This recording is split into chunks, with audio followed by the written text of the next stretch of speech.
বক্তব্য রাখবেন। তবে শর্ত দুটো ছিল। একজন সাংবাদিক গতকালকে আমার প্রশ্ন করেছেন, দুটো শর্ত তো পূরণ করেছেন। একটি শর্ত ছিল আমরা যোগদান করব, কিন্তু দেশনেত্রী আমাদেরকে যোগদানের জন্য এই পার্টি অফিসে না করে আমাদেরকে একটু বাইরে যোগদানের ব্যবস্থা করে দেবেন, সেটি তিনি গ্রহণ করেছেন। এই জন্য আমরা সকলে তাকে ধন্যবাদ জানাই। আরেকটি শর্ত ছিল মাননীয় নেত্রী, ওই বাইরের যোগদান অনুষ্ঠানে আপনাকে দয়া করে উপস্থিত থাকতে হবে, তিনি সেটাও গ্রহণ করেছেন। আমাদের দুটি শর্ত যখন পূরণ হয়েছে, বাকি আর কোনো শর্ত থাকলো না। মাননীয় নেত্রী, আপনি আমাদের দিকে খেয়াল রাখবেন। আমরা নিয়ত করেছি এই দেশের স্বাধীনতা এবং সার্বভৌমত্বের ভবিষ্যৎ প্রতীক তারেক রহমানকে বারবার মিথ্যা মামলা দিয়ে তাকে ধ্বংস করে দিতে চায়। আপনি দেখেন আমার নেতৃত্বে এখানে যারা যোগদান করছে তারা যুবক বেশি, তারা সকলে এই দেশের জাতির ভবিষ্যৎ তারেক রহমানের মিথ্যা হয়রানিমূলক ষড়যন্ত্র মামলার বিরুদ্ধে প্রতিরোধ গড়ে তুলতে চায়। এই দেশের গণতন্ত্রের ভবিষ্যৎ, আমাদেরকে যদি গণতন্ত্র বাঁচিয়ে রাখতে হয়, এই দেশের স্বাধীনতা যদি বাঁচিয়ে রাখতে হয়, সার্বভৌমত্ব যদি বাঁচিয়ে রাখতে হয়, তাহলে গণতন্ত্রের বহুদলীয় গণতন্ত্রের প্রতিষ্ঠাতা শহীদ প্রেসিডেন্ট জিয়াউর রহমানের প্রতিচ্ছবি তারেক রহমানকে আমাদেরকে বাঁচিয়ে রাখতে হবে। আজ থেকে মাননীয় নেত্রী আপনি বলেছেন আপনি মধ্যপ্রাচ্যের মতো নীরব বিপ্লব ঘটাতে চান। তাহরির স্কয়ার তো গত 27শে সেপ্টেম্বর আমরা দেখেছি, তাহরির স্কয়ার আমরা দেখেছি। আপনি শুধু নির্ধারণ করেন এই রোড মার্চ, লং মার্চ শেষে আপনি জেলা উপজেলা নেতা কর্মীদের জনগণকে বলে আসেন অমুক দিন থেকে তাহরির স্কয়ার কবে থেকে আপনি করবেন, সেই ঘোষণাটা আপনি ঠিক করেন। ইনশাআল্লাহ এই সরকারের নিজের কার্যক্রমের কারণেই সরকারের পতন এখন সময়ের ব্যাপার মাত্র।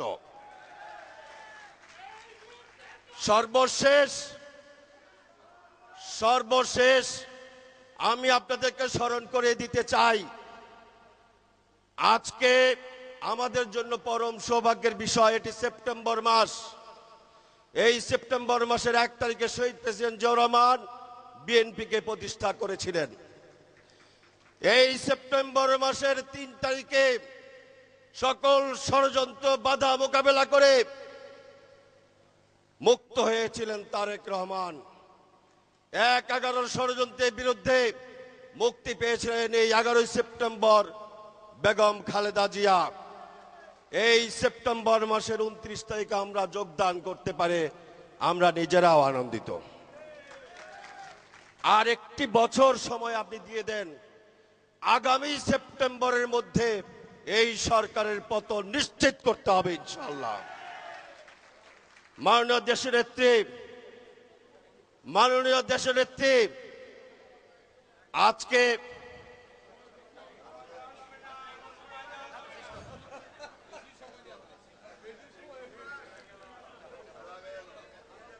আমি আমার বক্তৃতা শেষ করব। আমি আবারও আপনারা যারা এসছেন আপনাদের সকলকে ধন্যবাদ জানাই।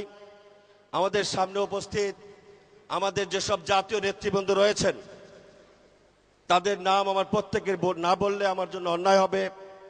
স্থায়ী কমিটির সদস্যবৃন্দ আছেন, আমার অনেক শ্রদ্ধেয় বড় ভাইরা রয়েছেন, তাদের প্রত্যেকের প্রতি আমি কৃতজ্ঞ। অনেককে বসতে দিতে পারি নাই, যাদেরকে আমরা যারা আছি আমাদের উঠে গেলেও তাদেরকে বসতে দেওয়া উচিত ছিল। আপনারা দয়া করে আমাদের আয়োজনের সমস্ত ত্রুটি হয়েছে, এই ত্রুটিগুলি ক্ষমা করবেন। বিশেষ করে ডক্টর আব্দুল মঈন খান, জনাব মির্জা আব্বাস, জনাব ব্রিগেডিয়ার জেনারেল অবসরপ্রাপ্ত হান্নান শাহ, ফজলুল হক মিলন, নাজিমউদ্দিন আলম, বেগম সেলিমা রহমান, মীর মোহাম্মদ নাসিরউদ্দিন, আলতাফ হোসেন চৌধুরী, মোয়াজ্জেম হোসেন আলাল, জনাব আমির খসরু মাহমুদ চৌধুরী, এনডিপির চেয়ারম্যান জনাব গোলাম মুর্তজা, জনাব বরকতুল্লাহ বুলু, অ্যাডভোকেট নিতাই রায় চৌধুরী, জনাব অ্যাডভোকেট মজিবুর রহমান সরোয়ার, জনাব শাহজাহান চৌধুরী সহ যারা আছেন, আমি দুঃখিত, জনাব হাবিবুর নবী খান সোহেল, জনাব এম এম মোশাররফ হোসেন, সকলের নাম বলার মতো। আপনারা সকলে এখানে যুবদলের সাধারণ সম্পাদক নীরব ভাই আছেন, সকলে আপনারা আমাদেরকে দয়া করে ক্ষমা করবেন, যাতে আপনাদেরকে আমরা কষ্ট দিয়েছি। হলটা ছোট হওয়ার কারণে আমরা যদি বুঝতে পারতাম তাহলে আরো বড় হলে আমরা করতে পারতাম। আপনাদের সকলকে ধন্যবাদ। এবং এই যোগদানের জন্য যারা সবচাইতে বেশি আমাকে অনুপ্রেরণা জুগিয়েছেন, আমার শ্রদ্ধেয় স্যার জনাব অধ্যাপক মাসুদ্দিন সাহেব, আমি যেসব নন পলিটিক্যাল গণতান্ত্রিক সংগঠন জনাব শ্যামা ওবায়েদ, খালেদা ইয়াসমিন এবং আমার স্ত্রী বারবার বলেছেন এই ছোট দল করে লাভ নাই, তুমি বিএনপিতে যোগদান করো, তাদের সকলের প্রতি আমি কৃতজ্ঞ। আপনাদের সকলকে ধন্যবাদ। আসসালামু আলাইকুম। বাংলাদেশ জিন্দাবাদ। দেশনেত্রী বেগম খালেদা জিয়া জিন্দাবাদ। শহীদ প্রেসিডেন্ট জিয়াউর রহমান অমর হোক। তারেক রহমান জিন্দাবাদ।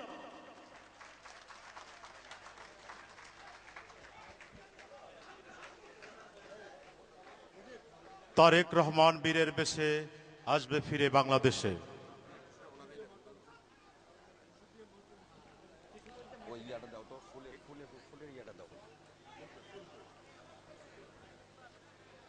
মাননীয় নেত্রী, কাউকে তো বক্তৃতা দেওয়াতে পারিনি, আমাদের কয়েকটা অঙ্গ সংগঠনের ছেলে আপনাকে একটু ফুল দিতে চেয়েছিল, আপনি 2 মিনিট সময় দিলে ওরা একটু ফুল দিতে চায়, এটা আমি নিজে রিকোয়েস্ট করলাম, দয়া করে, ওরা কষ্ট করে আসছে।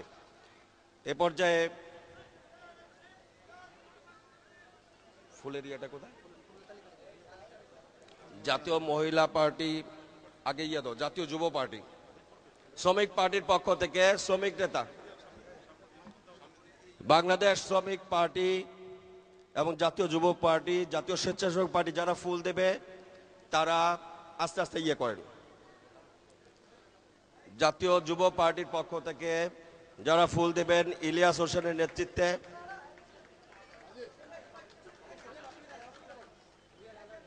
কোনো বিশৃঙ্খলা করা যাবে না, মাননীয় নেত্রী অনুমতি দিয়েছেন, 2 মিনিট শেষ করতে হবে।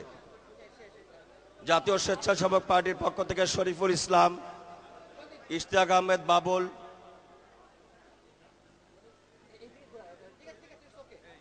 মহিলা পার্টির যারা আছেন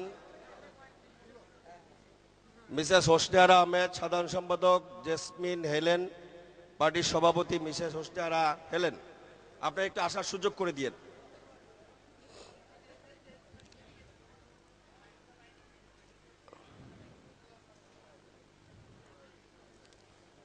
ছাত্র পার্টির পক্ষ থেকে তাড়াতাড়ি।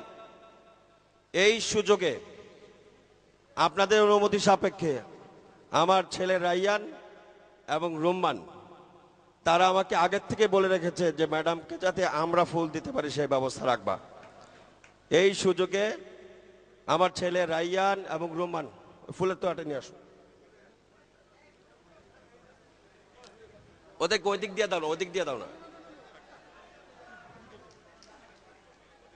ছোট বাবু হিসেবে একটা হাতের তালি পায় নাকি?